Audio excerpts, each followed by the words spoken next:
शुरुआत में एक साइड गोकू वेजिटा खड़े हैं और दूसरी side Gojo, Saitama, Naruto, Sukuna खड़े बस लड़ाई शुरू होने का इंतजार कर रहे हैं। पर सोचने वाली बात तो यहाँ आती है और शायद ये एक बड़े बहस का मुद्दा बन सकती है। लड़ाई के लिए मैदान है, लड़ने के लिए फाइटर्स, लेकिन हार जीत या रूल्स बताने के लिए कोई होना तो चाहिए। इसलिए हम रेफरी के तौर पे इनवाइट करेंगे इटाची और एनोस वोल्डिगोड को। इटाची की आनी है तो सब मामला सेट है। अब शुरू करते हैं लड़ाई की शुरुआत में गोकू गोजो से बोलता है, गोजो संभल के लड़ना और अपना पूरा जोर लगा देना, क्योंकि इस बार तुम इस लड़ाई में मेरे खिलाफ खड़े हो। चलो गोजो, लड़ाई शुरू करते हैं। गोजो गोकू की बातें सुन के बोलता है, शायद तुम जानते नहीं मैं कौन हूँ। अब आएगा मजा। और इतना सुनते ही सब एक दूसरे से भिड़ना शुरू कर देते हैं।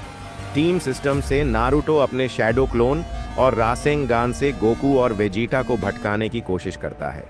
शैडो क्लोन से लड़ते लड़ते वेजिटा गुस्से में आकर एक साथ सारे क्लोन को अपने डिस्ट्रॉय अटैक से खत्म तो कर देता है, लेकिन वही गोजो और सुकुना अपने डोमेन एक्सपेंशन का यूज कर गोकू और वेजिटा को जाल में फंसा लेते हैं, क्योंकि गोजो सुकुना की यही चाल थी।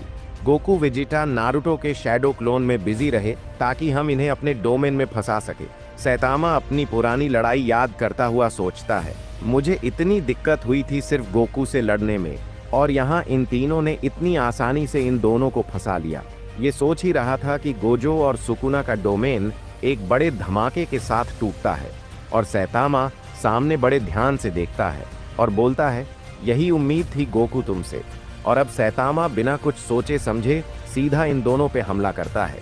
इतने धूल में भी गोकू सैतामा के पंच को डॉज कर देता है, लेकिन सैतामा कुछ सोचता इससे पहले ही वेजिटा ने अपने वेव वॉली से सैतामा पे अटैक कर दिया। इस ब्लास्ट अटैक से सैतामा बहुत दूर जाके गिरता है और नारुतो गोजो सुकुना सोचते हैं आखिर अभी अभी